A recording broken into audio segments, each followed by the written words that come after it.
and handy to have. The first color I have is the off-white color we're going to use for our background, which is EB. Nice and simple. And then I have the green color saved for the color of our rectangles, which is 00894C. So once you have those colors down for your foreground and background color, we can get going. The first thing I'm going to do is double-click the background layer and rename it as BG, and click OK. And then I'm going to fill this in with that off-white color by hitting Alt Backspace or Option Delete if you happen to be on a Mac. And let's go to our effects and apply a gradient overlay. For this, we are going to set the style to radial.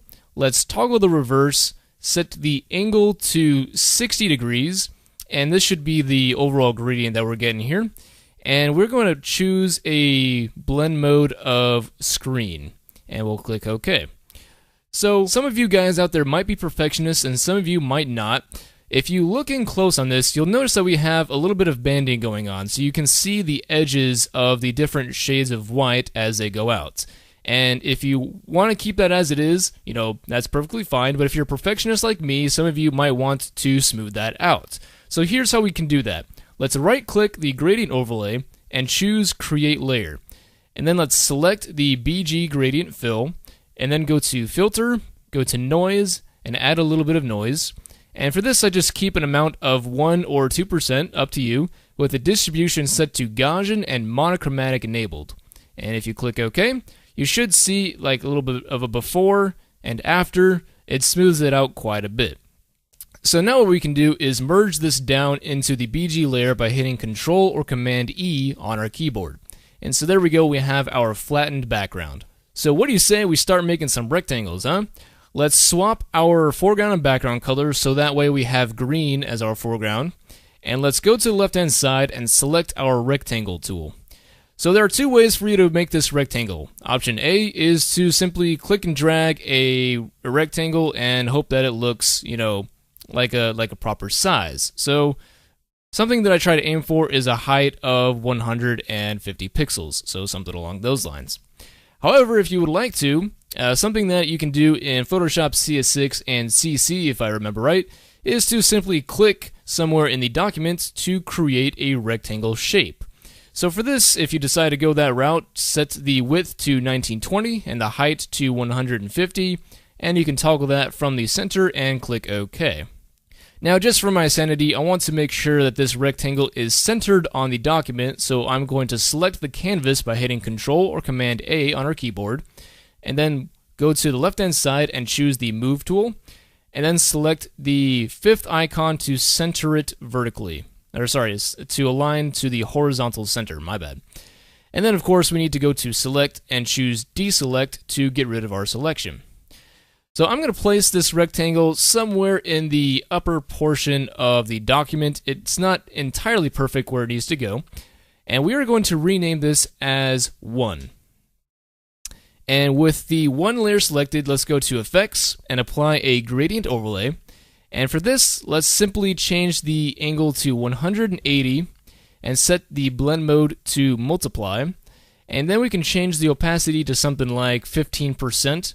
And that will give us a nice shade, a darker shade of green on the right-hand side, and our original shade of green on the left-hand side. And we can click OK. Now, once again, we get this banding issue. So if you guys want to, you can right-click the gradient overlay, choose Create Layer, select the fill, and then reapply that noise. And then, of course, you would go in and merge these together and rename this as Layer 1. Okay, so from now on, I'm going to be using a handful of shortcuts and commands to basically repeat the same tedious things over and over again. So I'm only going to be saying these shortcuts or commands maybe once or twice. And I'm leaving it up to you guys to kind of go back and make sure you know the commands as we go. So the first thing I'm going to do is duplicate layer 1 by hitting Control or Command J on our keyboard. And I'm going to transform that by hitting Control or Command T. So let's just bring this down while holding the Shift key so it doesn't wander to the left or right. And I'm going to right click and flip this horizontally so that way we kind of differentiate it from the original layer. And let's just kind of bring this down till it meets up with the edge of the original one. And let's go ahead and click and drag one of these corners up while holding Control and Shift. And so that way we should be able to, just kind of give it a little bit of perspective to it. And let's also bring in the bottom right-hand corner just a little bit.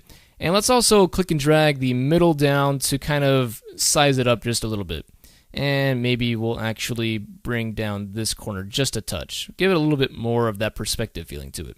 Alright, so now that that looks good, let's hit the check mark up top to commit the transformation. And let's rename this as Layer 2. Next up, let's go back to Layer 1, duplicate that, and this will be our Layer 3. Let's transform it and bring this down. And once again, let's kind of scale it up just a little bit. But this time, let's bring the bottom left-hand corner up a little bit and the bottom right-hand corner down just a little bit. And maybe we'll size this up just a little bit more. Alright, let's go back to Layer 1, duplicate that, rename it as 4.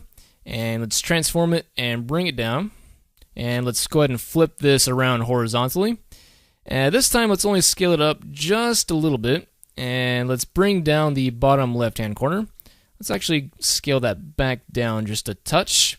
So just kind of mess with that until you get an effect that looks, nice and proportional to you. And then let's commit the transformation, go back to Layer 1, duplicate and transform, bring it on down. And this time, let's bring in the bottom right-hand corner just a touch. And I'll actually scale this one up a little bit more. And let's just kind of do it something like that. Actually, hold on a second. Let's go back the other way this time. Let's bring it down this way. Of course, not quite so much perspective. Something around there looks like a fine and dandy plan to me. Let's hit the check mark to commit that. Rename this as Layer 5. Go back to Layer 1, duplicate it, rename it as Layer 6, and let's transform it and bring it down. Flip it around so that way it doesn't it doesn't mix up with the original. And this time around, we're just going to put it so there's just a little bit of a gap between the between Layer 6 and Layer 5 here. And then we'll go to the left-hand side, and we'll bring this corner down quite a bit. So somewhere around there should be pretty good. I'll actually kind of bring down this side a little bit more. And we'll get something like this.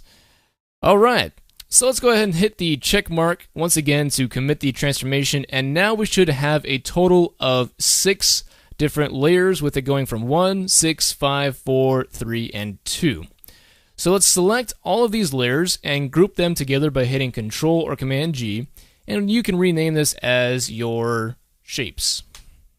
So with the shapes group selected, let's transform that by hitting Control or Command T.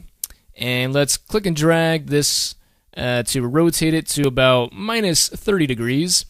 And from here on, we'll just kind of scale it however we deem fit. And let's just kind of mess with this and see what looks kind of good. Might stretch it out just a little bit more and scale it down. So somewhere around here is looking pretty decent. Might trim it up just a little bit. So this is just kind of a guesstimate. There's no real science to this. Just kind of mess with it until you find something that looks pretty good to you. And let's kind of position this in a good spot and hit the check mark to commit the transformation here. And now we want to give it that really neat shape that we saw in the demonstration. So to do that, let's go to the left-hand side and choose our polygonal lasso tool.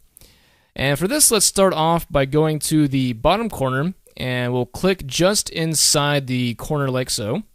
Let's go up to the top left-hand corner, so right around here. And then let's go up and to the right, and this time around, let's kind of come in just a little bit to make an angle, so somewhere around here should be good. And then let's go to the third rectangle, so we have 1, then 2, then 3, and we will go to the very edge of the third rectangle where it meets with the fourth one. So let's click, and we'll go down and to the left just a little ways, and let's click again.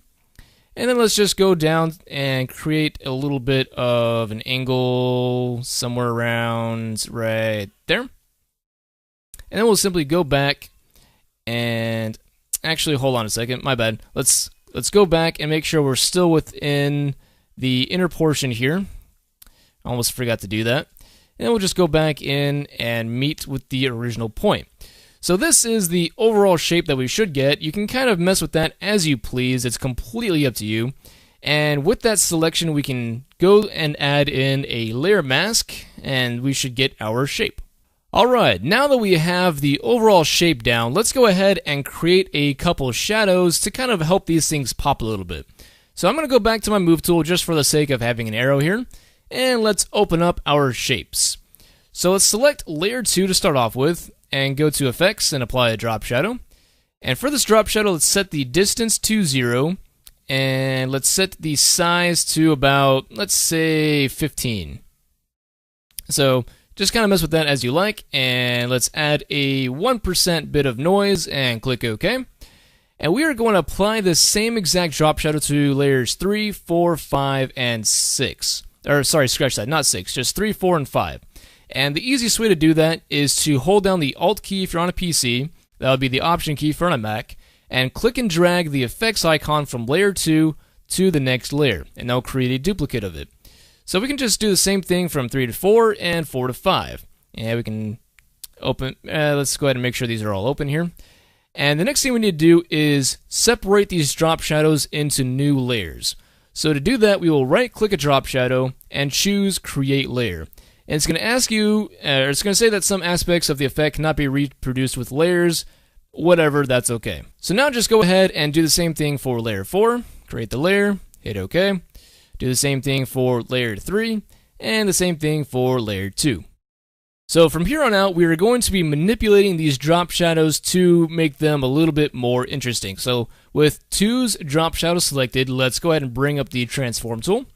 And for this, what I like to do is kind of give this a little bit of rotation, and maybe move it up a few pixels.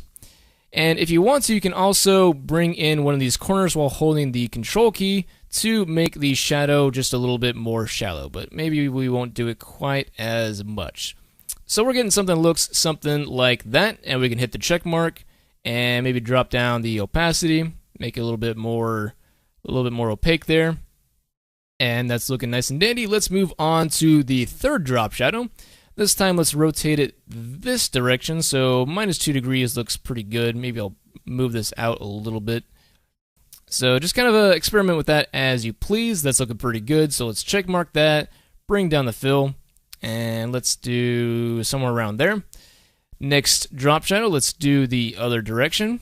Let's make this one a little bit more intense. So something like that should be kind of fun. Let's drop the fill or the opacity. Let's make that one rather intense. And then last but not least, 5 drop shadow. We'll make this one really intense. And let's move it somewhere around right there. And then once again, we can drop down the fill on that. Once again, just kind of mess with that as you please. So from here on, you can just kind of go back and forth and mess with things. Like I kind of want to go back to the second drop shadow, and maybe I'll kind of scale it up a little bit to bring out the shadow a little bit. And let's actually move that over a touch. So that just kind of made the shadow a little bit more prominent. You can do whatever the heck you want. It's really up to you. It's very, very experimental. Alright, so now that we've got our drop shadows in place, I think we're ready to add in our image on the centerpiece right here, as well as adding in our text. Now, the image that you use is completely optional, but I'm just using a sample picture from Windows 7. It's called Chrysanthemum, or Chrysanthemum. Wow, that's a weird named flower there. Anyway, let's just click and drag this into our document, and let's scale it up a whole lot. Something around there should be just fine. And I'm just going to move this up and to the left over here. Something like that should be fine, and I can hit the check mark to commit that. And for this chrysanthemum layer, let's click and drag this until it's right above layer 3.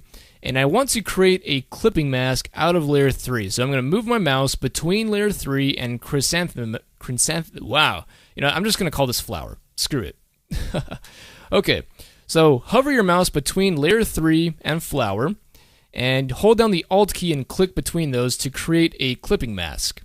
Alright, so now this should only be applied to layer 3. Looking pretty good.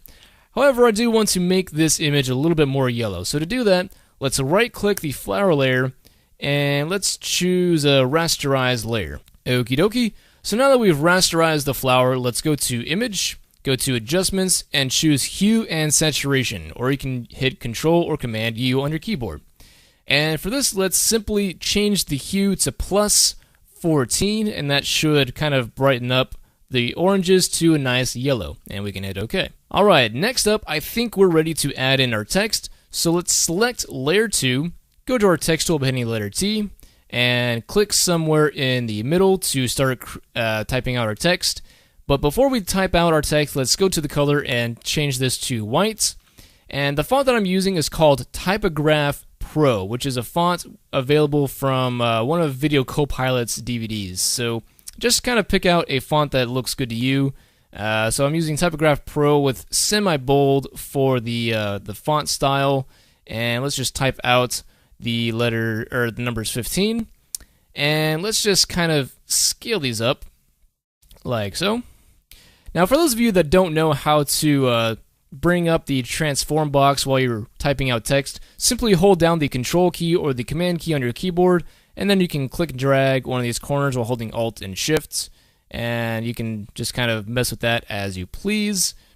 And let's actually scale this back down and kind of move it off to the side. Kind of want to bring this in a little bit more. Okie dokie. So place that in a spot that looks pretty good to you. Now that I think about it, I kind of want to bring the numbers 1 and 5 together, so let's select them both, and let's bring up our character options off to the right-hand side. And if you don't have that, you can go to Window and choose Character. And let's set the VA tracking to -100. There we go, that looks way better. Now we can scale this back up and fill it up a little bit more. That's much, much better. Alright, so I'm going to just throw this into a spot that looks nice and decent and hit the check mark up top. And we want this to be clipped to every single rectangle that we see here. So what we're going to do is we're going to clip layer 15 to layer 2, once again by clicking between them while holding the Alt key or the Option key. And now we need to duplicate layer 15 for every other layer. And the easiest way I've found to do this is by holding down the Alt key or the Option key if you're on a Mac, and simply click and drag layer 15 down to wherever you need it to go. In this case, I'm going to click and drag this above the flower layer, and once again turn that into a clipping mask, and then continue down the line. So let's duplicate this above layer 4. Let's clip that, bring it down to layer 5, clip that, bring it down to layer 6, and we can actually leave that there because layer 1 and layer 6 are essentially the bottommost layers, so we can kind of leave that there. Alright, so what do you say we add in our next little bit of text? So let's select the topmost layer, in this case that's layer 15, and let's actually, let me give you guys a quick tip.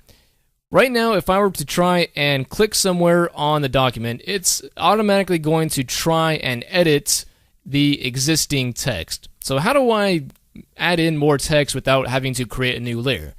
Well, this is actually really easy. Simply hold down the Shift key and then click.